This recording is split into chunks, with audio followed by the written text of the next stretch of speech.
Hello and welcome to Talks. I'm Kimberley Dondo. And I'm Tom Browne.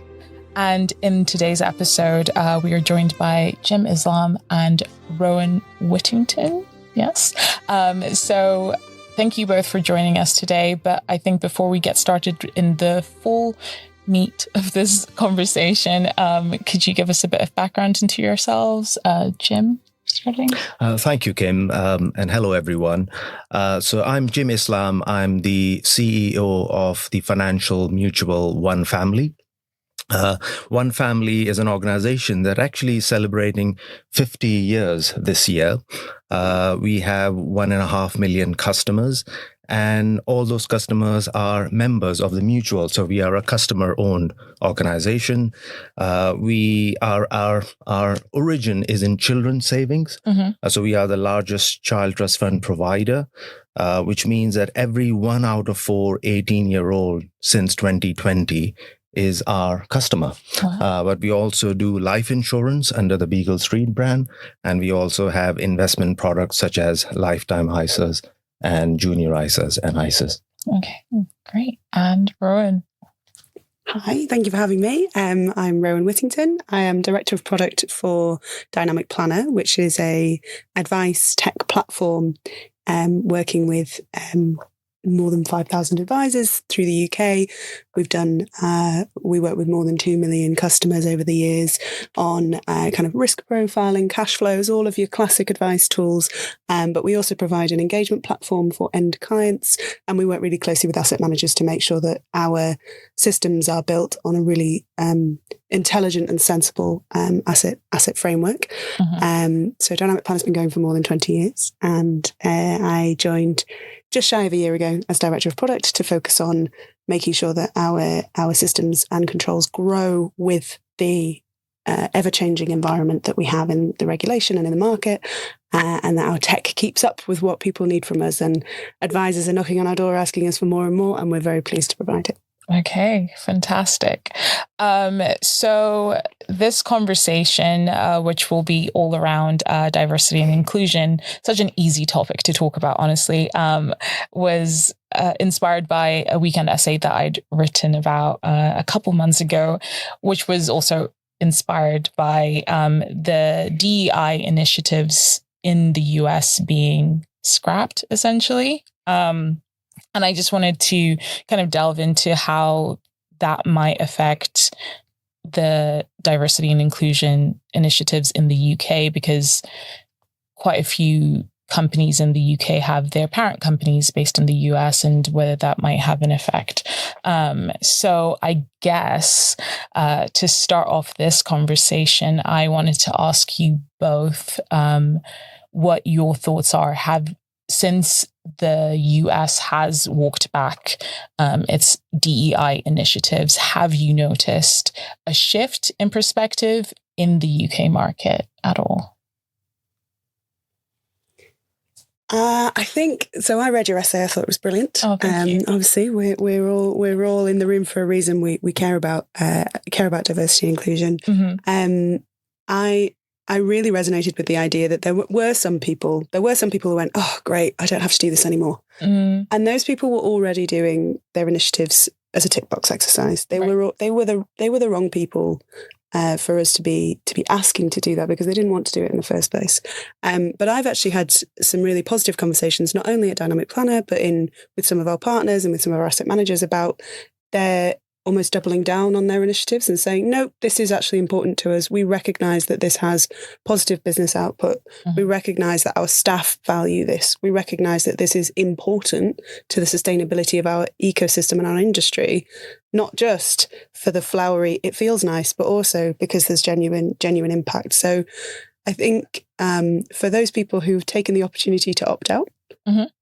Great. Stop paying lip service. The cynic in me says, great, we don't want you. You're not. You didn't want to do it in the first place. You weren't doing a very good job. Mm-hmm. People who worked for you were feeling that it was disingenuous. Right. So actually, thank you for stopping lying about doing this. Yeah.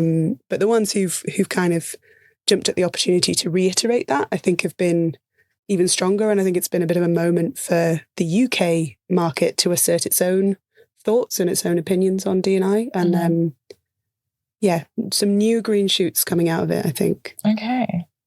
And Jim, your perspective on this, because I know it's something that you are passionate about, D&I. So, absolutely. I think first of all, we just have to recognize the tremendous progress that's been made. I think it's so foundational now that I think things have progressed so much. I mean, if you look at a representation of women on boards, from a quarter 10 years ago to 45%, representation of ethnic minority. So we have minorities as well. So I think we have to recognize the great progress that's been made. Clearly, there's more that needs to be done. Right. But the benefits are so tangible that I don't think that organizations can just ignore it. Whether it is about understanding customer needs, whether it's about winning talent, whether it's about innovation, whether it's about motivation, all those elements, they are so well embedded in the organization. And I look at my own organization and the role that it plays in terms of delivering better service, but also how we think about things. That I just think that there is a momentum there which is going to take us forward. Yeah. And I don't think any sort of, obviously there will be some curveballs along the way, but there have always been. But I think it's important that we recognize that it is so critical, in particular when we look at Gen Z and millennials. I think when we are doing recruitment, and we've done our own research on this, and 80% of Gen Z and millennials, and there are no surprises there, they would look at purpose, values, culture as a key determinant of the organizations they want to join. So do we want to win talent? Do we want to be commercially successful? And if you want to do that, then there's no turning back here. Yeah. Yeah. Well, yeah, I mean, I think it's in a way, I don't, a part of me just doesn't understand the controversy. I mean, who would not be in favour of diversity and inclusion? And I think what Kim's essay sort of prompted in me a bit, a very good essay. I'll add to the praise. But it got me thinking, so how have we come to this point where there's been this kind of like, in certain quarters, attempted rollback on diversity and inclusion? And I think, I mean, on the one hand, you've got sort of malevolent actors like Trump, or other. I'll put my political cards on the table. who are I think sort of badly motivated and are weaponizing it as a sort of an issue to push back in general against sort of liberal values. But then I suppose there are another cohort who I don't know, through maybe miscommunication or misunderstanding, have got into a sort of bit of a defensive crouch around this issue. And I think that's really where, I'd like to see a change in the conversation, because I was chatting to Jim just off mic and sort of saying that it's got caught up in a sort of a broader culture war where it really didn't need to at all. And I think maybe part of it is around perception and language. I mean, you take an issue like a phrase like unconscious bias, and I think a lot of people, and they might be quite liberal-minded people, sort of interpret that as, oh, I'm accused of being a racist, but I don't realise it, type thing, which is not really what it means at all. It's basically saying it's more a preference bias. It's more that we all have, through our upbringings and our environments that we work in and grow up in, we all have preferences, whether we're aware of them or not. And it doesn't necessarily be malevolent or prejudicial, but we should recognise that we do have those preferences and do stuff to sort of like correct them. And I don't know. I sometimes wonder whether to sort of try and regain ground away from this kind of like D&I backlash, whether there's something more than we can do to open up those conversations to make it stop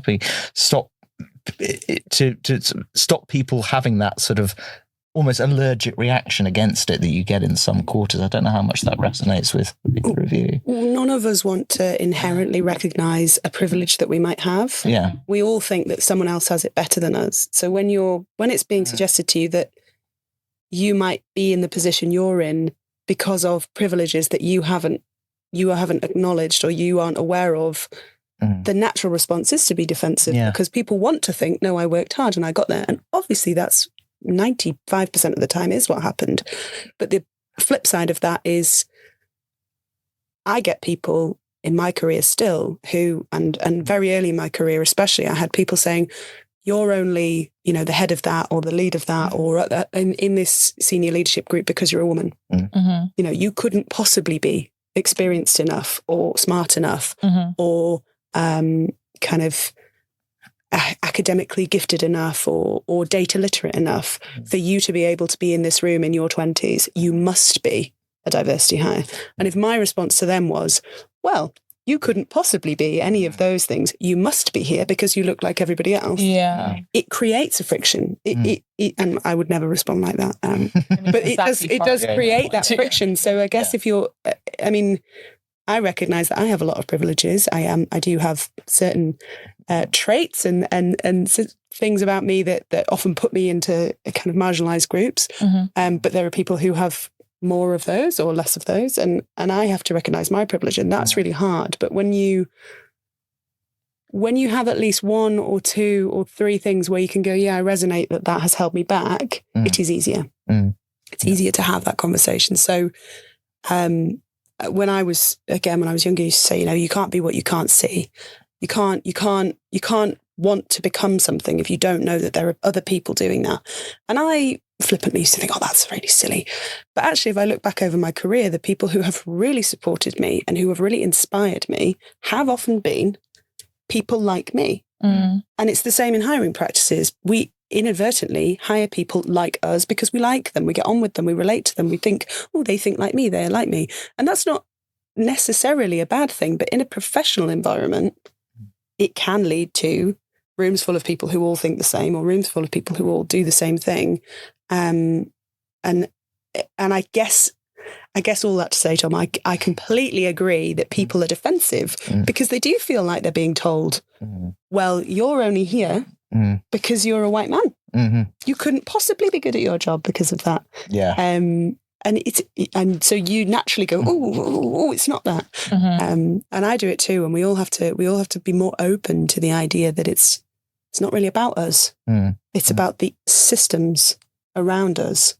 And what the world that's been created around us, and it's been created by a lot of straight white men 150 or 200 years ago. Yeah. And we're still unpicking some of that, and especially in financial services. We're not completely behind. There are many industries who have worse D&I issues than financial services, but there are also many that have better. And I'm lucky to work in the kind of fintech space, so the financial services plus the tech. Yeah. And tech is one of the industries that has had a lot of progress. And I don't really know why that is. I think probably because is a relatively new industry, so it doesn't have the legacy of that. But also there have been some really deliberate D&I, get women into STEM, get people from marginalised backgrounds into STEM. Oh, this is a really good opportunity for neurodivergent brains because it works like this. I think tech has been quite an interesting flagship in seeing how it can work. So fintech is an interesting group to be in. Yeah. And I definitely made the choice when I moved to Dynamic Planner from a much more tech environment. I used to work for Confused.com. I moved to Dynamic Planner, and one of the only reasons I did it is because of our stats. I was like, look, 48% of women in the leadership team, 37% in the executive management team. 26% of people at Dynamic Planner come from a different country or are hit on work visas, working in different ways. We've got young people, we've got older people, we've got a mix of people. We've got 6% of people who kind of identify as having disability. A percentage that I can't remember of kind of carers and people who are providing different support. And I genuinely, the only reason I looked at Dynamic Planner was because of the stats. And then I went and said, oh, look at all of this other brilliant stuff. But the thing that got the recruiter to get me interested was kind of talking to me about the diversity of the company. And as you said, what did you say, 70 or 80% of young people, it's a choice? Yeah, absolutely. I won't work somewhere unless that's true. And I want it to be true. If I'd started and then thought, actually, this is not a diverse place, I would have jumped. So you do have to put your money where your mouth is and make it true rather than just ticking the box. Yeah. I think I absolutely agree. I was talking to Tom about it. Is actually I don't see this polarization and this sort of debate that it's going on, because when we think about this, so this is one of the ways to look at it is that any company, or let's say a financial services organization, what is it that we are trying to do? So we have identified 5 key trends in the UK. That forms the basis of our strategy. So those trends we have identified: threat-based safety nets, so people having to take greater ownership of their financial security needs; social inclusion, lack of social mobility; working revolution, the advent of AI, for example; 100-year life, and climate change, right? Now, if you look at all these issues and look at some of the data underlying that, so social mobility, for example, and if you look at the advantages that, let's say, higher socioeconomic groups have against sort of lower socioeconomic groups, even within ethnic minorities, you have that. So there is that intersectionality. You look at gender pensions gap, women having almost 4 months less pension in retirement, right?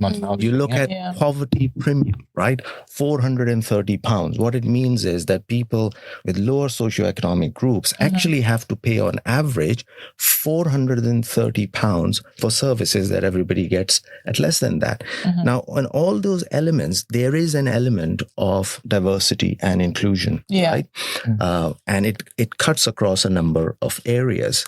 Now, if you really want to respond to these challenges and the challenges that I've identified, that we look at it, we need to understand people's experiences.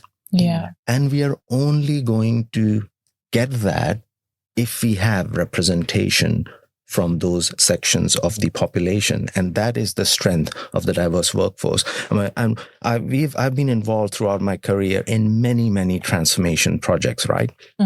And they've involved technological transformation.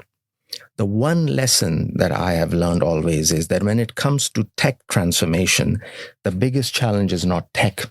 The biggest challenge is culture and the unwillingness to change. And that is brought by groupthink.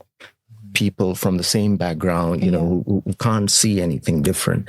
And that is why there's so much advantages for organization in this present day and age, where the environment around us is changing so fast that we need to be agile, and therefore we need to embrace it. So I don't sort of see that, need for having such strong views on either side. It's something that should be embraced. On unconscious bias, if I could just talk about my own personal story, because so I'm an immigrant, naturalized British citizen, and very proud. I think we should really embrace and be proud of the British values. Now, I grew up in Pakistan. So my experience was actually growing up in a country which was quite homogenous, right?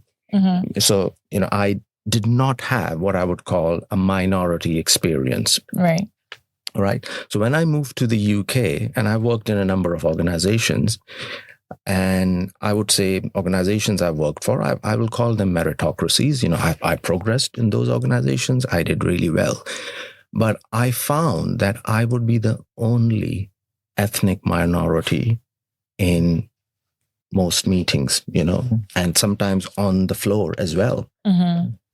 I didn't question that initially. Because I didn't recognize it, right? But as I sort of carried on with my career and I went to different organizations, I thought, hang on, these organizations are so different. Suddenly I find there are more people from different backgrounds. The floor looks very different. And this is, for me, I think it has been a journey of awareness as well, that, look, I think we need to be questioning these things. And representation is quite important. And I think giving voice to is important. So this is not about people doing something wrong willingly. It's just that, sometimes things happen because of historical reasons or whatever. We just need to be aware about that and learn from it. And there's no shame in learning, I think. And that's the reason why a word like unconscious bias shouldn't be given a negative sort of terminology. It's something that we just need to be aware of. I don't understand why it has a negative connotation, because it's unconscious. You're not saying like you're harmfully and actively doing this thing. It's just based on media that you have watched or your background. You're more likely to trust this type of person, or I happen to go to the same university as this applicant, therefore I'm more leaning towards this applicant just because we have that in common. So these are just very little subtle things, but I think bringing it to the forefront of your mind might make you more active in the choices that you make. But I also wanted to ask, when it comes to certain D&I initiatives, is there a potential that some people at this point are feeling the fatigue? Something that I did mention in my essay as well, which to a certain extent, I could understand if I was, working in these groups within a company where I'm actively trying to do something. And maybe you have, like, you're talking about the group think and certain people being like, yeah, sure, we'll do that. And then not. So you're the only person who's actively pushing this thing, or you've been doing certain initiatives for years, but you're not really seeing the impactful change. Do you think that might be why some people at this point are just like, well, I give up. I've done my best. People are fed up. People are fed up. I was like, yes. Just people, in general with everything. People get tired. If you take financial advice, you're speaking to someone who's never had financial advice before, and you're trying to tell them, you're talking to someone who's 35, and you're saying you need to be saving money so that when you're in your pension, you can take money down and you can have a safe future. Yes. It's a completely intangible goal for them. They don't understand it. They can't see the reason. They don't get it. Mm-hmm. If you say to someone in a boardroom, "Oh, you should hire more people with disabilities because eventually it might make you a bit more money," they go, "I don't get it." No, the fatigue comes from this kind of broad brush statement of we all must fix D&I. People think, "Oh, well, we've been trying to fix it for 10 years and we haven't fixed it." We have to talk about the next level down of which bits we're talking about. What's our goal? What's our objective? What are we actually trying to do? When can we take a breath and pat ourselves on the back and go, yeah, we've done well? And that's, data is one of the most important things, one of the most important weapons we can have in D&I. Weapon's a strong word, but I don't know. Kind of one of the most tools at our available to us. Yeah. Because you can see it change. Yeah. If you can link the diversity that you have in your staffing, or the diversity that you have in how you approach product development, or how you invest your funds, or how you move your money around, with a direct correlation to your organizational efficacy, process improvement, profits, staff retention, and you actually make that link and you directly do something here and you can see something change here, it's much more satisfying. Yeah. As you said, you can look back and you can say, well, 15, 20 years ago, I was the only person on the floor that looked like me. That's hindsight. Hindsight's a beautiful thing. But how do you tell someone now, if you do this, then something's going to change in 20 or 30 years? They just don't want to. We're all short-termists. We all like the buzz. We all like to feel like we've achieved something. And to your point, Tom, on people getting defensive, they go, well, I'm trying my best. I've done that. And there hasn't been we haven't solved it. We haven't fixed it. It's such an intangible, broad brush statement. Yeah. We must have more diversity. That for people who don't live it every day or who don't feel it every day, it's really hard to get your head around. It's a complex topic, and you need steps. Tell me how to do it and I'll go and make some change. But just telling me that I need to be more diverse is really quite a vague statement. I think it must be the difference between something that is kind of like bottom up, so to speak, within a company's culture, on sort of like top down. I think if it's something that is, you have a sort of a stagnant work culture in a particular company that's resistant to change, like we were saying earlier.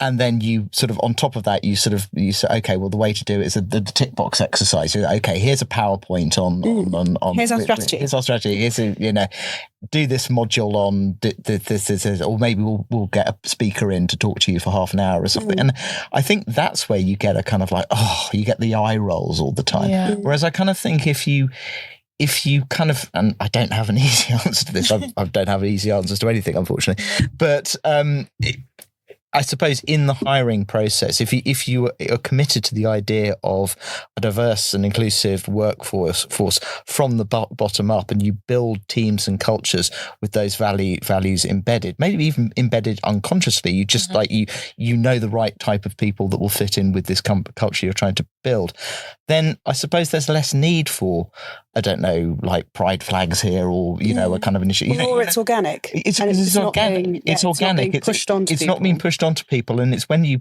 I suppose, there's that perception of this is being pushed onto me. Then the barriers go up and the defensiveness goes up. And whereas I feel, I mean, I would put money marketing in this bracket. I think that there's never been any arguments within we have quite a diverse team, but there's never been any. It's never been an issue. It's just that that's how we all are. We understand and recognise the value of it. But how you get there in a culture where that is not the case, I suppose. And the size of the organisation really matters. I think you made a point there about people sort of eye rolling, because and we've got the opposite. We get the most engagement with our staff when we do things like raising money for the Albert Kennedy Trust. We raised loads of money, everybody engaged with it, everybody loved it. And there'll always be people who don't, and there'll always be people who don't want to get involved. But that's the same with every single thing. And I think applying something that will work in your system is very important. Don't, again, top down blanket, here's a cookie cutter, I found this template online, we're just going to go and do it. Not going to work. Doesn't work with any change management. But listening to your teams and listening to what matters to them is really important, because I've worked in a previous company where we had a massive, massive technical department and a lot of mathematicians and a lot of people who just didn't like everybody coming into the office and having to socialise, and because they were quite introverted people. So actually they weren't saying they didn't like the D&I Pride event. They were saying, please don't make me come in and have to eat cupcakes. They weren't actually reacting to the content. They were saying, can we do something that's a bit more a bit quieter, a bit more for me? And so me and some of my friends, we talk a lot about, so I'm bisexual, and I talk about, like, where are the teacup gays? I actually don't want to go to Pride. I find it very overwhelming. I don't want the glitter and all of it. It's lovely, but I want to sit and have a cup of tea with other people who I can kind of have that with. So it's not actually about the kind of root cause if we want to do a D&I thing. It's about finding things that work for your organisation. And again, that kind of staging of doing this. Oh, look, we've measured that it's had a positive impact. Asking people afterwards, did you enjoy that? Because you'll get 3 people who send an email saying that was a complete waste of time, and I can't believe we spent company money on inviting so and so in to talk to us about this. But if you actually ask, you get the feedback. You'd be surprised by how many people say, I really liked it. It really matters to me that my company... talking about Pride, I have to say, we've been supporting Pride we are a Brighton-based business. We've been supporting Pride for a decade. Big supporter. It's proper Christmas time for us in Brighton when Pride is happening. So, and the involvement there is amazing. I think on the reality is, to a question of fatigue, I think, first of all, look, we always need to learn, right? We can't be, all right, this is the right solution, that's what it is. I think we need to be open to listen. Things that are not working, we should be able to adapt accordingly. So I think that we should recognize that there have been sort of areas where, frankly, some improvements have to be made. Then I think we should be open about that. The key, the way it works is when it becomes part of the DNA of the organization, the culture of the organization. It can never be a top-down initiative. Right. It has to be through listening, engaging, so bottom up, to the extent that it is not something separate that just sits there in a stovepipe. It's part of the culture of the organization. It's the way of living and working. That is when it really makes an impact. And that's what we see in the organization. And there are so many examples there. I mean, people talk about, understanding the customer needs and responding to them. Now, in our organization, because we are biggest child trust fund provider, one of the things that nobody recognized is that almost there were 6 million children who got child trust fund. Of those, around 80,000 would be children with mental incapacity. Now, when the rules were set up, the legislation was such that the only way that the money could be accessed for those 80,000 people would be through a court of protection process, which is a hugely cumbersome process for something like £2,000. Now, this happened organically. Our own organization, our customer service staff, when they recognized this, they came up with a process to simplify this, which the rest of the industry followed. It wasn't a top-down driven process. It's just because when you're part of they understand the needs of the different customer segment. They understood the needs of, young adults with mental incapacity. And they came up with a solution, which nobody had to tell them that come up with the solution. They came up with the solution themselves, which then the rest of the industry followed as well. So that's an example of how you make it part of the values and the culture of the organization. And that's how it works. That is such a good... that's cool. Very cool. And that, again, regulation or changes that come from an actual, we recognize there's a problem here, can we go and solve it, are always going to get more traction. And it's great that came from your team. I think what you're saying about linking it into culture is so important. It helps everybody. If you're putting in a policy that is a kind of flexible working policy that in your mind you're building in so that people with parental responsibilities are able to take an extra day here or there, or finish a little bit early once every however long, or go and care for their grandma in certain places, you are also helping people who want that for other reasons. You don't know what's going on in everybody's house. You don't know everybody's list of attributes or list of experiences or list, there are invisible things all around us. So again, if you badge something as a D&I initiative or D&I initiative, some people switch off because they go, well, I don't count. That's not for me. Whereas if you badge it as a cultural initiative, or you just say, look, we're just doing this because it's a good thing to do. We're doing this because it's the right thing to do. We're doing this because it's going to help you. It's going to help you, which is going to make you happier, which is going to make it all, we're all in it together. Bringing people together to feel like that fosters that inclusion and accessibility. And then people who might have previously been kind of grumpy about it, think about moving companies, and they apply somewhere where that hasn't been a priority, and they think, I've taken it for granted for the last 5 or 10 years because I've worked for a place with all of these positive D&I policies that actually impact everyone and make everybody have a better work-life balance and workplace. And I would assume that having, a culture like that will also mean, like you're saying, your customer service people were able to see this issue, address it. But the fact that even though they are maybe lower on the totem pole, I don't know if that's offensive to say, but they felt that they also had the voice where they could go and do that. Whereas I think some other organizations which don't have that kind of culture might not have felt the strength or the courage to be able to voice and be like, I think this is something that we should be doing. So I think having that culture is something that will open up dialogue, that will also then in turn help customers and help greater society.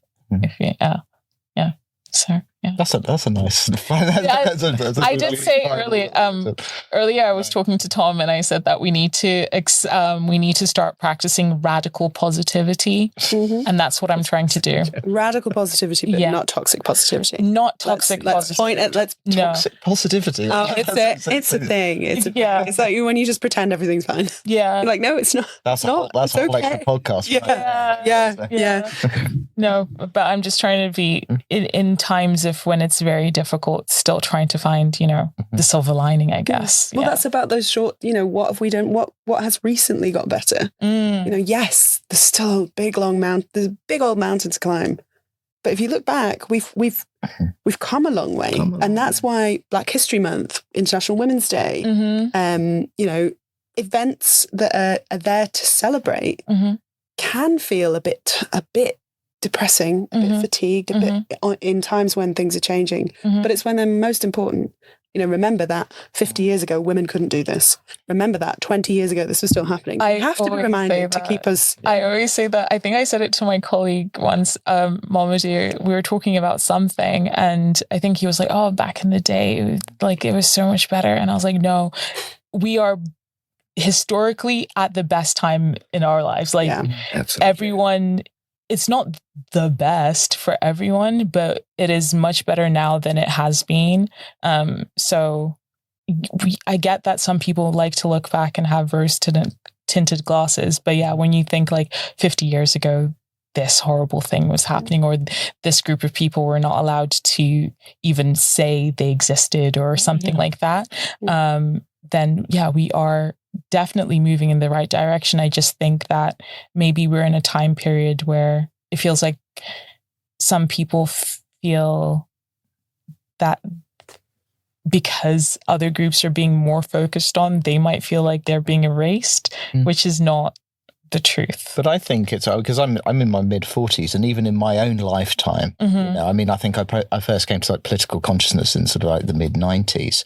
And I remember having a discussion about things like gay marriage in the mid-90s, and that was a fringe opinion, absolutely fringe opinion back in the mid-90s. Now it's completely mainstream and sort of like, you know, entrenched in law in dozens and dozens of countries. And I think the thing about sort of like change and progress, it might be a sort of like an upward line, but there are always going to be bumps along that line. And in the case of some of the backlash on diversity and inclusion, if you're living in one of those bumps, you can kind of think, oh my God, you know, everything that we work for is being unraveled. But actually, if you take the longer, broader sweep of history, you can say we've come a long way. But I suppose, I mean, just picking up the point you were making about sort of talking about, you know, if you talk about culture and things like that, rather than labeling it sort of a DEI, and that point, you know, people can kind of like get defensive. I suppose it is about sort of like trying to reframe those conversations and trying to say, look, just, you know, let's take a bit of a heat out of this conversation and just try to talk about what are we actually trying to achieve here and why we think this is a good thing and why it's positive for everything. And, you know, to try and get, you know, regain some of that sort of ground that is potentially being lost. I mean, you're talking about pride, you know, in the area that you live. You can always tell those places that really live and breathe that value against those kind of like companies that naming no names that are using it as a kind of ideological garnish, you know, to make themselves sell product. Pink washing. Yeah. Absolutely. And we've all seen them. We've all seen them. And a lot and those are the kinds of companies, you know, with the Trump backlash, those are the kinds of companies that will just jump whatever way, whether. I was going to bring up how Target has recently, I think the CEO stepped down because they were one of the bigger companies in the US that when Trump's administration were like, we're pulling all DI initiatives, they were the first to actually do that within their organization, which then in turn meant that consumers decided, well, I'm not going to spend my money there. And they've had a massive drop in sales. And now the CEO has stepped back. So I think there could be an argument that not having D&I, I think you said this earlier, Jim, will actually affect your business because you will be held back. Either the consumer will see you and say, you don't align with my morals and values, or you're not being innovative because you don't have a diverse workforce that might be able to say, hey, I saw this thing on TikTok, maybe we should add it. And that's my addition to everything that we do. That's why I said TikTok. Hey, we should do it on TikTok. Yeah. I think recognizing that, I mean, 10 years ago, people would talk about minorities. And now we talk about excluded majorities. You know, actually recognizing that Target or anybody else who goes, oh, it doesn't matter, aren't registering that they've probably got a huge amount of shoppers, a huge amount of customers who identify as or fall into one of these margins, which is not a margin. We I say collective we here for every marginalised person. We aren't in the margins. There are loads of us. Actually, we've got the pink pound. We've got the purple pound. Is that the disabled? I think there must be a pound for every type. You've got the green pound. You've got the people who are setting up kind of sustainable focus initiatives, and they're getting a huge amount of traction because it matters to people. And listening to people is really important. And that's so my job as a product person, product management. Quick 101 for anybody who doesn't know what it is essentially listening to customers translating that into business outcomes, trying to make sure that you then check that you've done the thing that you've done, go back to the customers, make sure it's still working. So essentially the kind of cycle, the glue between a lot of different departments to say, you want that, actually let's prioritize this because the customers also want it, or because it's going to get us the biggest ROI. So I've always hired product teams that are super diverse. And to your question earlier on kind of, have we experienced it, or have we had that? I've had people in my kind of leadership team alongside me joke about the fact that I only hire diverse people.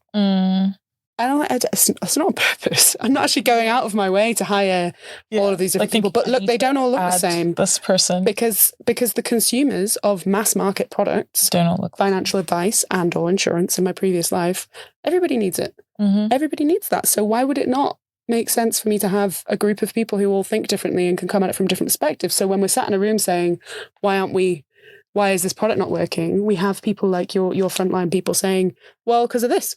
Because this is obvious to me, but it's not obvious to you. And that is just not going to happen if you're sat in your kind of ivory tower at Target going, oh, I'm allowed to do this now. This is going to save me some money in the short term. Yeah. Let me stop spending that budget on it. Because they're not thinking about the consequences of their action. And I think that thinking is so critical in product design. I'll call it the problems we have in society right now are called wicked problems, right? There's no optimal solution. You almost have to navigate and balance a number of variables there. And this is where listening is quite important. And listening also means being close to the customers. A piece of research that, again, it's done by the team, not sort of top down, that was done, was around the challenges that younger people face. And one of the pieces of research which was actually published and covered recently was that 1 in 5 young people are currently living in unhappy relationships because they can't afford to move out. It's sort of insight like that we get, which then sort of we can translate into product and propositions. One of the big challenges if you look at the excluded majorities that you pointed out, is accessibility. They are the disenfranchised parts of the population who are either not sort of getting approached by financial providers for products and solutions, or they themselves think, it's not for me. And this is where the financial services industry has a bigger role to play. We see that as our role, in particular when it comes to accessibility, ensuring that we have lower entry points for people to come in and start saving with us.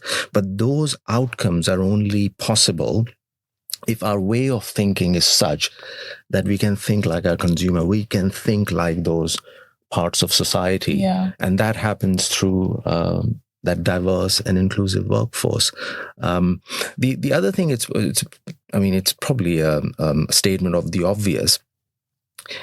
In this day and age, to get the best out of the people, we need a happy workplace. Happiness is really an understated attribute. I think we need a lot of that in society, all right? And what we find that a happy workplace is an inclusive workplace. When you make people comfortable, they can be themselves, they can say what they want to say, they're respectful of each other. I think they're motivated. And they also perform better. And that happiness is quite important. That I think if you think about it this way, if all workplaces are happy workplaces, you would have a happy society. I think happiness is an issue in society right now. And honestly, on that note, I think we should leave it there because, like I said, practicing radical positivity. And I feel like that's definitely in line with what I feel. But yeah, I think this conversation was amazing. And I think it's something that we will probably pick up at some point again. But thank you both, Jim, Rowan, for joining us, and Tom as well for being here with me. But yeah, we hope to see you in the next episode. And thank you for watching. Thank you. Thank you.